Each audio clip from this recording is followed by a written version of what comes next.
Welcome to the deep dive. Today, our mission is to, well, really analyze a fascinating story we found in our sources. It's about someone we're calling MM, their journey to becoming a software engineer at Google. It was anything but straightforward. It started with a pretty major academic setback in China. Seriously, this path has sharp turns, from the intense high school system in Henan, facing this big college placement failure called huadang, then taking a really bold gap year to apply to the U.S., and then earning both undergraduate and graduate degrees in computer science, UC Irvine and Brown eventually succeeding, completely on their own terms. Yeah, and what really grabs you is how those critical decision points unfolded. Hmm. We're looking at how that initial failure, that self-doubt, actually led to this period of intense self-reflection. Turned what they called a chaotic state into just absolute clarity about what they wanted. It's a crucial lesson, really, for anyone facing unexpected detours. Okay, let's unpack that starting point. MM's initial environment. We're talking about preparing for the 2014 Gaokao, the big college entrance exam, as a science student at Sheng in Henan province. The details are kind of intense.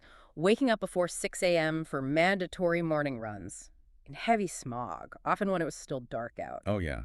And studying late, usually wrapping up around midnight, it was relentless, mandatory. even described classmates as comrades in arms, highlighting that solidarity needed to survive a system whose overall mode, as put it, they really didn't like. It felt very restrictive. So this grueling schedule, waking before 6, masks for the smog, late nights, comrades in arms, yes, but a system disliked. Exactly. It was endurance, not necessarily ideal learning. And then the crisis hit. Yeah. The test results. Disappointing. But worse was the procedural failure, the huadang. Right, let's pause on that. Huadang, can you explain that a bit more? It seems pivotal. Sure. For anyone not familiar with just how competitive the Chinese system can be, huadang is, basically, well, it's a placement failure. The rigid system dictates your future based on a technicality, maybe a filing error. Even if your scores were okay, it could derail everything. In MM's case, it meant a mandatory transfer to. A mandatory transfer, even though was a science student aiming for computer science. Yep. The system pushed into a completely different field. Journalism, Mm. a liberal arts major. Mm. For someone focused on CS, it's a huge disconnect. Wow, total derailment. Yeah. Years preparing for science, suddenly you're in journalism. Exactly. And realized pretty quickly, within a week or two on campus, this wasn't going to work. Mm-hmm. The crucial thought was, I couldn't see what I would do after graduation. Mm. A complete lack of a visible future, that mismatch. Yeah. It forced their hand. They needed to take back control. So the system basically said no to MM's plan, and MM said no right back to the system's alternative. Deciding to withdraw after just, 1 or 2 weeks, that must have been incredibly stressful. And then asking parents to back a leave of absence, juer, for a whole year, just to prep for U.S. college applications, TOEFL and SI, abandoning the Chinese system entirely. It's a huge ask.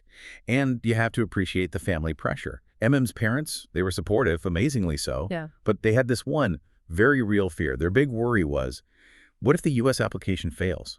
Could end up as a socially idle person. No degree, no path forward. It was a massive gamble on that 1 year. That phrase, a socially idle person, that really hits hard. That captures the parental anxiety perfectly. So was the pressure less during this gap year being outside the formal system? Actually, no. was clear the pressure wasn't lower than Gaokao prep. If anything, the time constraint made it intense. Most U.S. applicants take a year, maybe 2. had less than 12 months. But, and this is the key difference, the nature of the pressure shifted. said, quite simply, this was my own decision. So that sense of agency. It wasn't external pressure anymore. It was internal drive. Precisely. It transformed the stress. It wasn't debilitating. It was motivating. And what's really smart, I think, is how used this whole situation. They didn't try to hide the withdrawal or the failure. They leaned into it for their U.S. college essay, the Wenshu. Okay, that's interesting. Why make the withdrawal, the difficult choice, the core of the essay? Isn't that risky? It could be, but framed it brilliantly. It wasn't about I failed. It was about demonstrating agency, resilience, problem solving. Think about it. The essay basically said, I hit a huge systemic wall, I assessed the risk, I made a tough call, and I executed a self-directed plan B. That story, believes, showed maturity.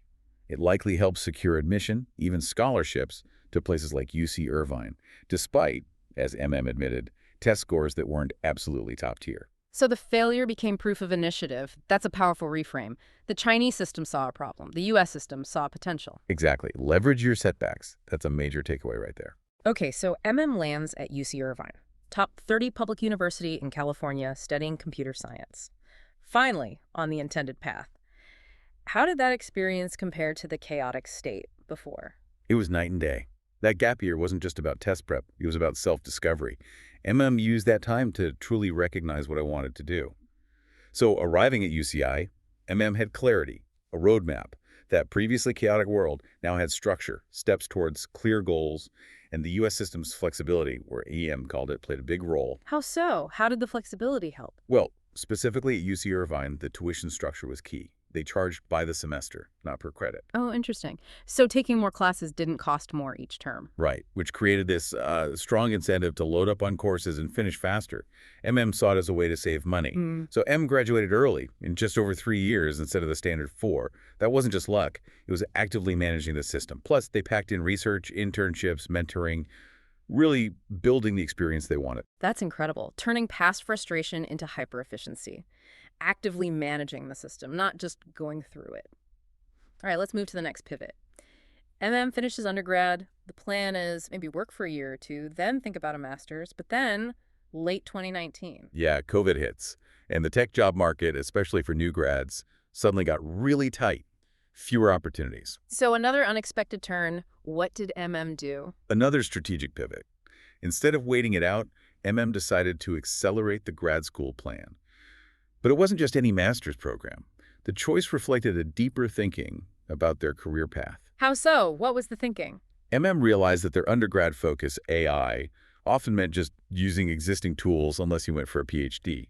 But wanted to actually build systems. So the master's became an opportunity to pivot, to dive into areas had maybe avoided during the rushed undergrad, more hardcore topics like system design. So using the master's to deliberately fill a specific skill gap needed for the desired career. That's smart. Very strategic. It wasn't just about the credential, it was about capability building. And the choice of Brown University for the master's, that seems very intentional too. Moving from a large public university like UC Irvine to an Ivy League private institution. Absolutely deliberate. chose Brown specifically because it was so different from UCI. Small, private, the key attractions, a really high student-to-faculty ratio. Meaning smaller classes. Exactly. Sometimes even single-digit class sizes. More personal attention. Also, mentioned a strong culture of humanistic care, feeling supported as a student, and practical things too, like dedicated grad student offices for group study, doing leak code prep for interviews together. It was about optimizing the environment for focused learning and job readiness. It really highlights the difference, doesn't it? From being one of many at a large public school to getting that focused support in a smaller private setting, optimizing for what they needed next. Precisely. Tailoring the environment before hitting the job market again. Okay, so let's fast forward. navigates the pandemic job market, lands the job at Google as a software engineer, even leverages competing offers. A success story by any measure. Looking back, what final insights or wisdom did share? There was a really interesting take on peer pressure. essentially said, feeling peer pressure means you are growing. That's counterintuitive. Usually we think of peer pressure negatively. Right. But MM's point was, if you feel completely comfortable too flat, maybe you're not in an environment that's pushing you. Surrounding yourself with excellent people, people whose skills maybe even intimidate you a bit, that's a sign you're in an ascending space. It's a catalyst for growth. Huh. Using discomfort as a progress indicator, I like that. What about the time loss, the detours, the gap year, the master's maybe pushing graduation back? was unequivocal. Yeah. It was worth it. Being a year or two later than some peers didn't matter because the end result, the career, the education path they genuinely wanted, justified all the stress and the extra time. The phrase used was, no regrets about the path taken. No regrets about the journey. But was there anything would change? Any advice for a younger self? Just one thing, apparently. Looking back at junior high or high school the advice would be simple, to be more confident. Wow. After all that navigating complexity, the core lesson is about self-belief. That's powerful. So MM's story really is one of radical self-determination, isn't it? It wasn't about just working harder within the given system, like those pre-dawn runs. It was about pausing, assessing, and deciding the system itself wasn't the right fit, then actively choosing a different, maybe harder, but ultimately more rewarding path. Absolutely. There's a clear shift. From being managed by the system, run in the smog at 6 a.m., whether you want to or not, to managing the system, using the setback in the essay, accelerating undergrad to save money, Picking a master's program based on very specific criteria like faculty ratio and culture, it's all about agency and strategic control. Which brings us to a final thought for you, our listener.